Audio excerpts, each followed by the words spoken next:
and welcome to this week's episode of Sipping on Country, and I'm here with Ava Paige. Welcome. Hi, happy to be here. I am so glad you could make it in. We were supposed to be scheduled on Tornado Day, so rescheduled that one. Yeah, I didn't really want to drive in that. Don't blame you. Oh my gosh. I was here hunkering, what's the word? Bunking down. Yeah. From that. So that was all fun and games. But now we just have insane cold. So, but it's early in the year. Just hope the snowpocalypse doesn't come early. Right. So I can't wait for the snow. I'm excited. So tell us a little bit about yourself. You're a local artist, singer-songwriter. How did you get here? What's going on with you? Who is Ava Paige? Oh Lord, how long do you have? You know what I mean? I started music when I was 10 years old, so I was born and raised here in Nashville, Tennessee. Unicorn. Yes, one of the rare few left in town. I swear, all you transplants. So I'm part of the problem, guys. I'm part of the problem. I love it. It's amazing, but it is funny that we are called unicorns because there's not many people left in the industry that are from here. But I started playing guitar when I was 7 years old. Always loved music. I didn't really have anybody in my family who did music professionally, but we always loved, listening to the radio, and my dad played a little bit of guitar, my mom played a little bit of piano, so I've always been surrounded by music my whole life, but I honestly never knew it could be a career until I was 10 years old. So, which, can I just say, that in itself, as a sentence, is wild. To be like, I didn't know I could make a career of this until I was like 10, man. I figured it out so late. At 10 years old, most kids are like, I don't even know what I want to do. Well, I just didn't think about it. Right. So, I was playing guitar, and I knew that I loved it, and I did musical theater and stuff, and I knew that I just loved being around music, but, you just really don't think about, I could, when they talk about career pathing and stuff, I could do this. I could do this, right. Exactly. But I really didn't know until I was 10 because it was a huge, coincidence, God-incidence thing that happened. But I got to sing karaoke with Kelly Clarkson. And so I was at a restaurant called Sam's on the Water in Old Hickory, and I go there quite often with my family. So we were there having dinner, doing our thing, and Lightning 100 had set up a karaoke booth. And so nobody was coming up and singing because, everybody's just eating dinner in rural, Old Hickory. And so me being a spunky 10-year-old theater kid, I was like, hell yeah, I'll go up and do some songs. So I did a few, and a few more people started coming up, and it, the lineup got a little full. So we were actually about to leave, and then the announcer said, please welcome special guest, surprise guest, Kelly Clarkson. And so she was just there. She lives right at the lake from Sam's. Right. And so she was just there with her family, with her kids, just hanging out, eating ribs. And she went up and sang, I think, Summer Lovin', the Summer Lovin'. Yeah. And absolutely rocked it, and she's amazing. And so, again, spunky 10-year-old theater kid, I was like, I'll go up and ask her to sing with me. And so I walked up to her, interrupt her mid-dinner, and said, hi, would you sing with me? And to my surprise, she said yes. And so she probably was like, "This kid has got what? I don't know. I don't know why she said yes, but she did. And so she said, "What song do you want to sing?" And I said, B-52's Love Shack. And so, because I loved that song at the time, and so she said, "Put our name on the sheet." So I did. And sure enough, 30 minutes later, they called our name, and she came up there, and we sung B-52's Love Shack together. Mom recorded it, put it on social media, got some attention. I got interviewed by my local news station, which getting pulled out of 5th grade, getting pulled out of your classes to get interviewed by the news is pretty sick. Oh. So I got insane bragging rights from my fellow 5th graders. But that showed me, what music was, and that's she was a person who did music professionally. Right. And through that, I got invited to a writer's round, which showed me the writing side of it, which showed me, there are songwriters out here writing these songs that you hear on radio, and I want to be one of them. And so that's what started me into I think I want to do this. I think I want to learn more. So I started writing, original songs and everything, and came back a week later after performing a cover at a writer's round, my first original song a week later. And so how old were you at that point? 10.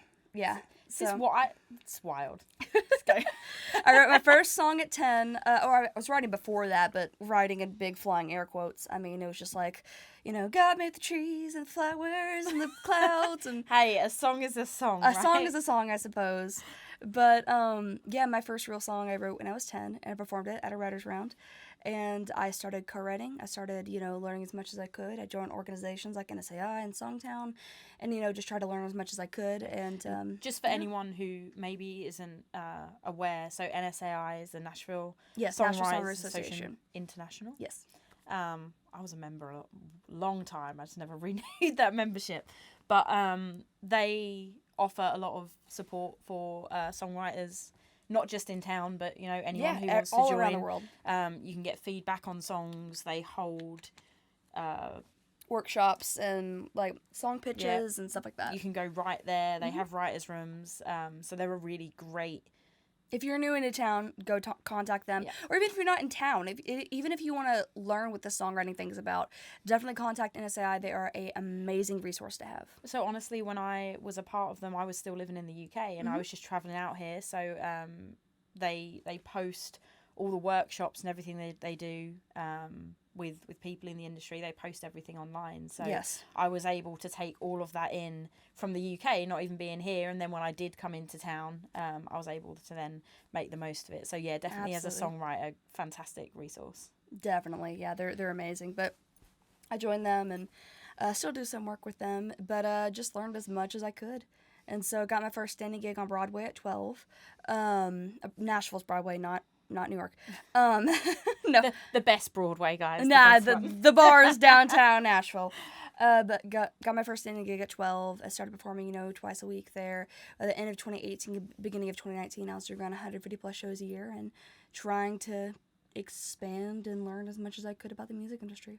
I think I have a lot of respect for you. I just think as a kid to be so focused on one thing. I mean, you don't find it a lot. Like it's hard. Kids are inherently, most people at 10 years old, they have an idea of what they want to do, but then they're like, oh, but I could do this. And to be so focused that, you have pursued all of this up to now. Like you've done incredible. And I mean, you've also got a amazing story. You have, for any, I'm sure there's going to be a lot of people listening to this that know your name. But you've obviously, you've fought your battles, you've come through the other side, and I mean that's all part of who you are Absolutely. Now as a writer. I don't know if you want to talk a little bit about. Yeah. So for those of you who don't know all of my story at all, so as I mentioned, beginning of 2018, beginning of 2019, end of 2018, I was doing around 150 plus shows a year, traveling all over the country, writing twice a day, 5 days a week. And then I was hit a huge blow on July 1st of 2019 when I was diagnosed with cancer. So it was a very sudden diagnosis. I was actually doing a small tour in Texas. Knew something wasn't right. We came back home. My mom rushed me to my pediatrician. She ran my blood counts, and she said something is not right here. I don't know what it is exactly, but it could be cancer, so we're sending you to Vanderbilt Children's Hospital, my local children's hospital. And 6 doctors walked in, closed the door, and told me I had leukemia. So they told me I had to start chemotherapy immediately, and I was in the hospital for about a month and a half straight. And about a week or so into my treatment, they did a bone marrow biopsy. Like the second or third day that I was inpatient.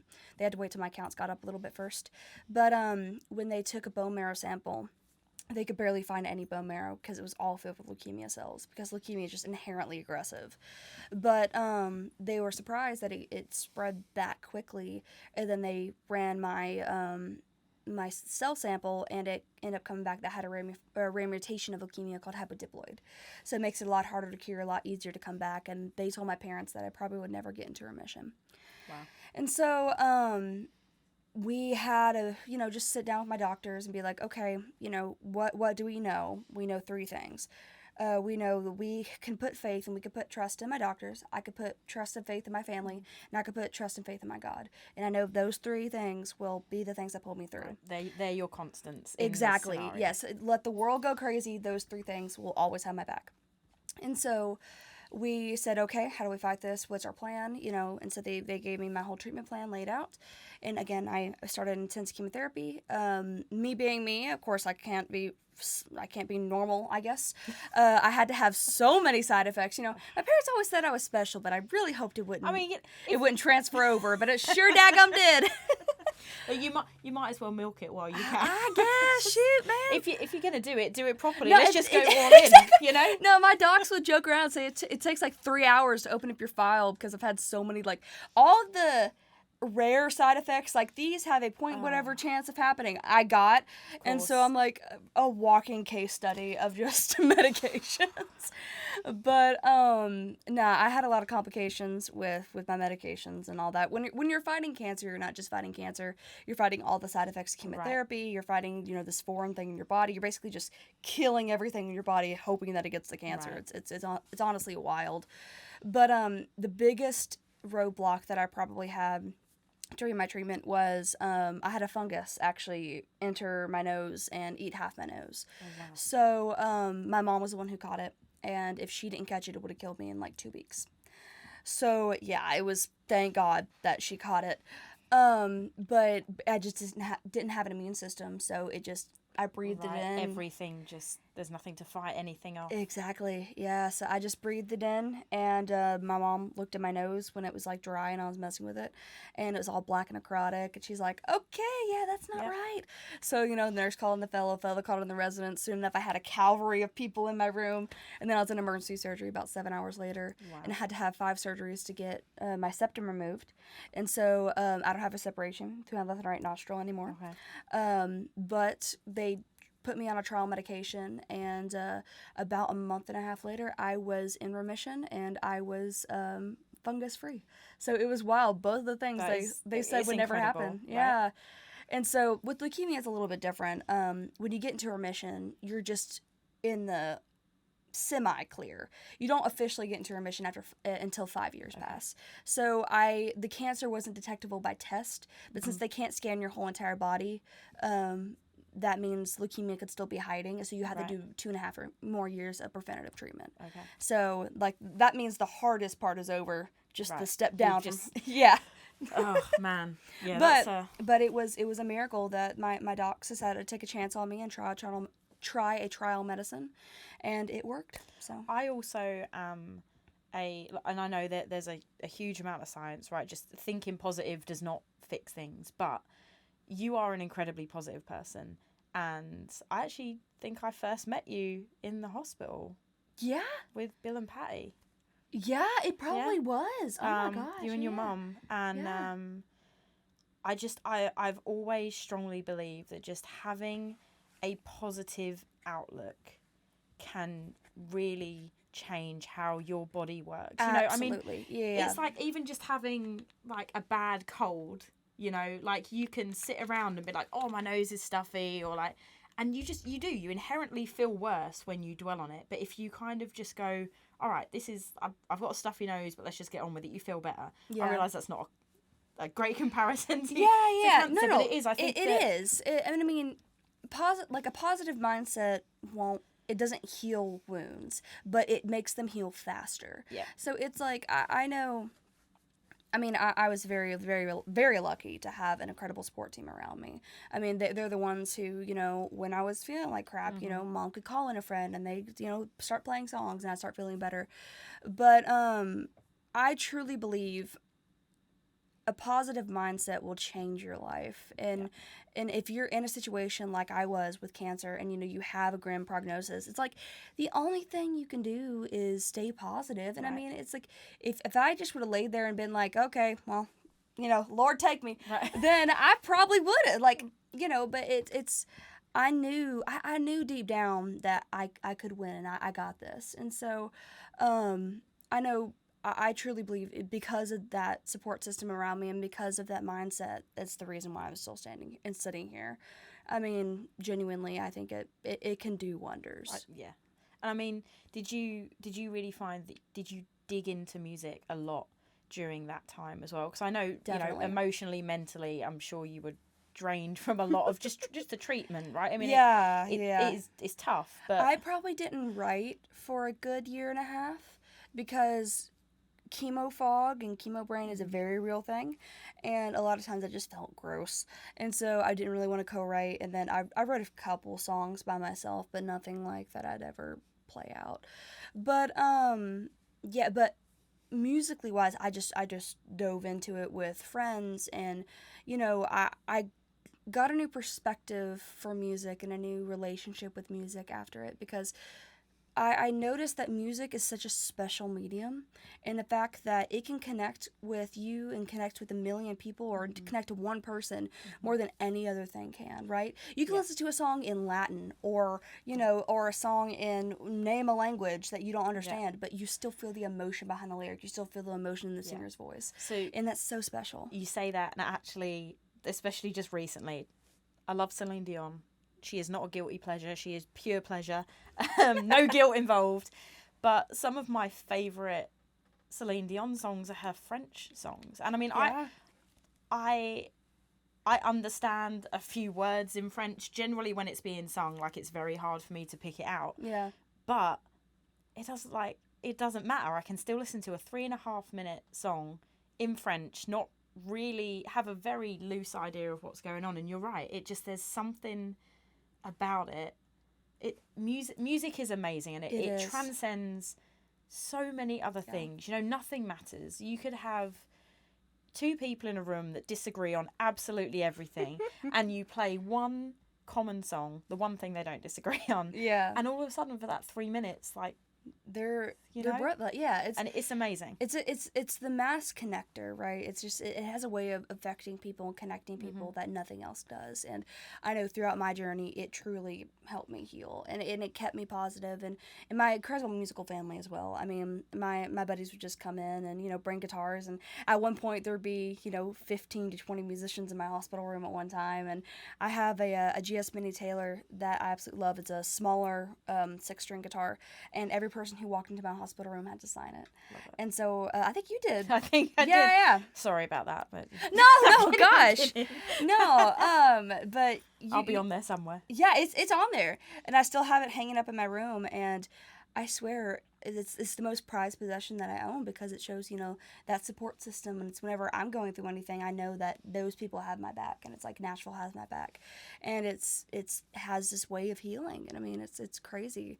Where I wouldn't be sitting here without that, and I wouldn't be sitting here without music. And I also love that, I mean, everything you went through, you've also taken that and made it part of your music and part of what you do. I know you work a lot to bring awareness to that. There was definitely a time where I could not walk into Walmart without seeing your face on a Vanderbilt Children's Hospital thing at the till. Yeah. But I love that you've taken that experience. That I mean, it wasn't. It was a negative experience that you turned and you made it into something special, and you really bring awareness to that now through your music. I mean, when life throws challenges your way, it's your choice to take those challenges and become a better person because of them, and turn that into something positive that you can use. And so I truly believe that. And I always like to clarify, I'm a musician who got cancer, not a cancer patient who sings. Yep. That is a very clear line in the sand that I draw. And like, y'all, I get it the other way around sometimes. Like, no. But cancer is a part of me. It's not the whole book, but it is definitely a chapter. And I know my experience is one of the lucky ones, and I fully know that. And I mean, there's 64 kids, I think, a day that get diagnosed with cancer, just cancer. And so it's crazy. I mean, there's so many other kiddos who are going through what I went through, and the process needs to change. I mean, I'm a big advocate on finding alternative treatment plans for chemo, because chemo, it does its job. It works wonders. Western medicine does its job, but at the same time, it's like it kills everything. And I know so many friends, and I know so many fellow warriors out there who have lifelong side effects or have sadly passed away due to side effects with chemotherapy. And so, I mean, that's why we fight, and that's why, we need a change. And I'm honored that, I get to work with these charities that I truly believe are making a mark on the world and making a change. And, I mean, it's 2024 now. In 2023, 22, sorry. Oh, we're there. We're What is somewhere.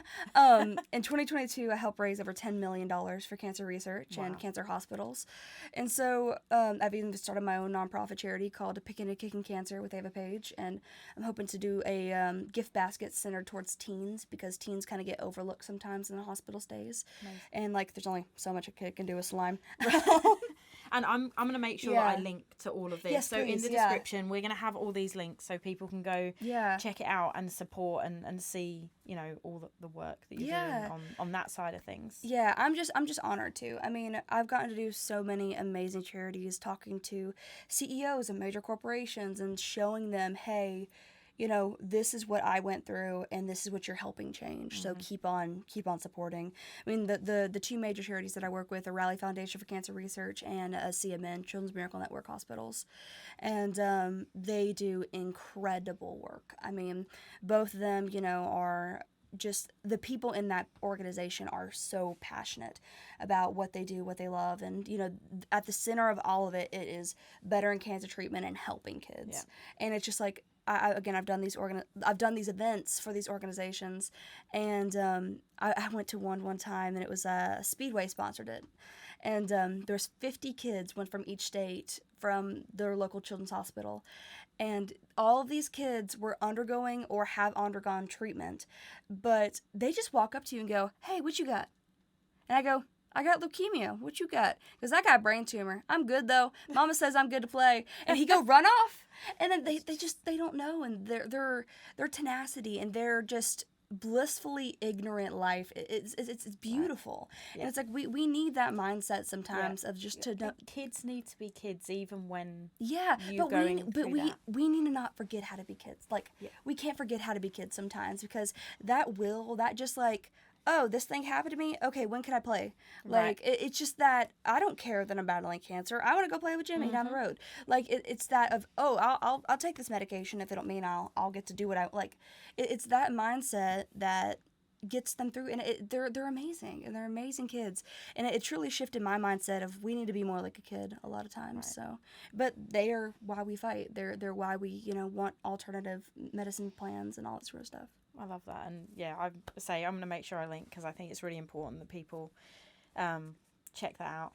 And like you said, you are, first and foremost, you're an artist, you're a songwriter that went through a tough time rather than the other way around. So I wanted to make sure I touched on that, because I know that obviously that's very important to you. And I think it's good to share. But one thing that didn't do was change anything about your talent in terms of your writing, your performing. I mean, again, just to start at 10 and have so much focus, I mean, it shows. It shows in your writing. It shows in your performing. I know you post a lot on social media. Which social media is king now in the music industry world. I can get on a whole rant, but we don't have time for that. But you've also, I mean, you co-write a lot, and you've been really fortunate. I mean, you've got some fantastic co-writers around you. Amen. Yes. I'd love to hear a little bit about. Yeah, I've always been fortunate that being in Nashville, you get to meet so many amazing people, and I've just gotten to make so many amazing friends.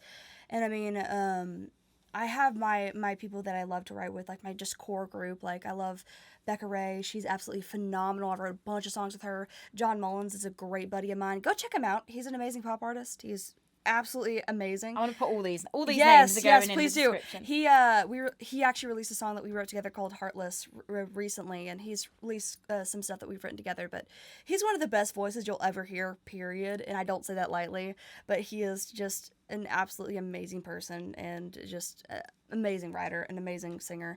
Marla Cannon Goodman is another one that I write a lot with. She is amazing. We actually met through my brother. My brother dated her daughter's best friend. And so it was a wild thing. Hey, it's Nashville. These connections coming. It's so funny. No, but she saw Preston my brother post something about me on his story. And Marla loves Preston, her daughter not so much. So she saw it and she's like, hey, I want to meet this girl. And then we wrote, and then we've been writing ever since. And that was like 3 years ago. Wow. And so we write, we have probably over 75, 80 songs together just in the past couple years. Nice. So she's amazing. But I don't know. There's just so many cool people here in town. And it's like, if you ever come to Nashville and you think you're going to be the best writer, you're wrong. I mean, you'll find out real quick. Exactly. You'll get humbled real fast. fast. No, it's like, there are so many talented people in this industry. And what a honor and what a just incredible thing it is that we get to work with them, right? Yeah. Where it's amazing that I get to walk into a room with somebody and hear their mind and hear their perspective and know their heart. Right. And it's like, when I'm the artist in the room, I get to spill my heart out to random strangers, or there's another artist in the room and, we just start talking and we create something out of nothing, and that process is beautiful. And it's every now and again you have to take a step back and realize what you're doing. And it's like, oh my God, I get to sit down in a room with 3 of my friends or 3 people that I've never met before in my life and create something. Right. And it's so beautiful, right? And it really is. It's the beauty of the music industry. It's the beauty of music. And it's just crazy. I mean, I feel like there's not many scenarios as well where you can bring people together and everyone just be vulnerable. Because I feel like really you have to be, I mean, if you wanna write a great song, like, you have to lay everything out there, even if it's like a fun party song. Like, there's still there's more that goes into it. And I've heard more crazy drunk blackout stories when writing party songs that they've never shared with anybody, but it fit the song, and so we just lay it all out there. But it's beautiful, and I mean, I feel honored to be able to walk into a room with friends and people and be able to just sit down and write. But it's crazy. I know. As a musician though, radio's forever been ruined for me, because I can't just sit and listen to music anymore. Yeah. I'm always analyzing stuff. Like, I'll be like, oh, this is good, but what if they'd have done exactly. that? Man, they should have done this, No, it'll be like, man, that was a weird choice for the verse right there. Like, what? Or like production wise, it'll be like, wow, that mix is really good. I have to look up who their mix person is, or like stuff like that. Where I'll be analyzing it, and mom would just be like, just listen to the song, but. It's just because you can't turn you can't turn the creative brain off. Part of analysing that, I mean, it makes you a better songwriter as well. There's certain things about certain people, right? Yeah. Where, I mean, you can look at 90s country and, see a pattern of, like, their writing style back then. And then, go to early 2000s, 2010s. Like, it changes and evolves, and the music industry is always fluctuating. I mean, it's going to be different tomorrow than it is today. Exactly. But it's fun to, I do, I'm trying to learn more about production. I have my own home studio and all that sort of stuff, but I have so much to learn, and I'm very fortunate that my producer is he'll let me sit in on sessions and all that sort of stuff when they're mixing and mastering. But I love to do production studies where I'll pull up an artist that I love and be like, okay, let's listen down to just instrumentation and how this builds. I'll see what the rhythm guitar is doing, what the lead guitar is doing, what elements do they have in certain areas to fill all the, the sonic space. And so you can just do that with songwriting as well. Okay, let's study Shane McAnally. Let's go down his list of songs and let's see what his thumbprint writing style is. Let's see what he leans towards. And you can learn a lot from that, because there's definitely, whoever says that there's rules to writing is full of crap, but there's definitely an art to it. Yes. And there are certain things that can help, and there are certain things that you can do to elevate your songwriting. There's not rules per se, but there are certain rules that you learn so you can break them, right? Where it's, if you're aware of the rules, then you can just go left field and it'll be great. You can, as long as you're getting from A to B, you can kind of take any route. But it is super fun to analyze, but again, it's just the beauty of music. I mean, yeah. You have music out. I do. Is there for everyone to find, all the streaming sites. You can go buy it, I'm assuming. Yes, website. you can. Guys, buy music. Just buy it. Because every time somebody streams a song, specifically Spotify, I know. Spotify is 0.0003 cents. Yeah. Which means for someone to earn 3 cents off one song, that is 1,000 streams. 1,000 streams for 3 cents. And real fast, little music industry 101 split thing. A typical song for just revenue gets split between at least 10 people.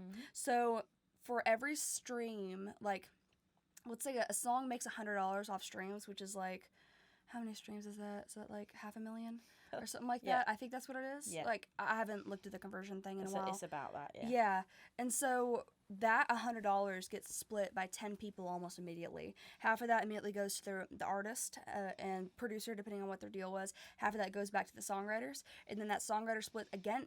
That $50 that the songwriters gets split again in half, 25-25, and then that 125 gets split between all of the songwriters. That other 25 gets split between all the publishers. Yeah. So, just quick music industry 101. That's where your money is going. So please buy our music. Yeah, you're gonna make.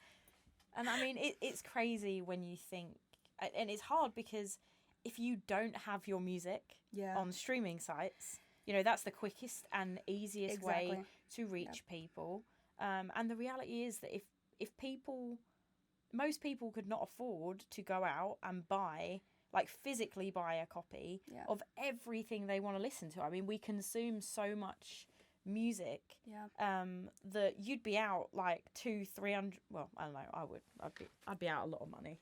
I do my best to buy and support when I can because I think it is important, and I see those numbers on streaming, and it's rough, but it's also a necessity, especially as an independent artist. I mean, and I won't say it's a shame, because you can't say it's a shame, but I mean, you can. It's a shame that people use Spotify.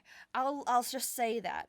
It's a shame that Spotify is the biggest platform, because they are the biggest perpetrators of screwing over musicians. And if you are going to go stream, please do Tidal, Apple Music or Tidal. Tidal is great right now. Please. And you can get better quality songs on Tidal. Yes. So, TLDR of why Spotify sucks. Look up MMA. It's the Music Modernization Act. It is an act that has been in place since 2019, I want to say. It was during Trump's presidency. But they signed it then. It got approved. And then Spotify filed a countersuit, and it's been in court for the past 4 years. And so basically the MMA it's an appeal to raise streaming rates to at least, I forget what at least a cent, I think is what it is, for all streaming platforms as the bare minimum, like a minimum wage type situation. And Spotify has been the main perpetrator of saying no to this, and even though they make billions of dollars in revenue. But it takes a lot for musicians, and especially songwriters, to get paid these days. Yep. And, I mean, the best thing you can do for an artist is show up to their shows and buy their merch and things like that. The best thing you can do for songwriters is buy the music. If you can, buy a physical copy, because mechanical licenses are the biggest money earner for songwriters. Mechanical license is the license songwriters have to pay for physical copies. So those are becoming few and far between that artists even bother with those anymore. Yeah. And so if you buy a physical copy, that will go towards those songwriters as well as, the artists. And that is the biggest payout an artist or a songwriter gets. But or if you need to stream, please use Tidal or use Apple Music or something like that, depending on what you have. But and the irony is that a lot of the times when I'm pushing the podcast out, I mean, I use the Spotify link because the majority of people have it, Yeah. I push out the Apple Podcast link, and a lot of the time people are like, I don't. A surprising amount of people don't have iPhones, which is wild. Yeah. Get iPhones, guys. Everyone loves Apple. This episode of Sipping on Country is sponsored by Apple. I wish I'd be making more money. I'd be making any money, actually. Join us next week for part 2.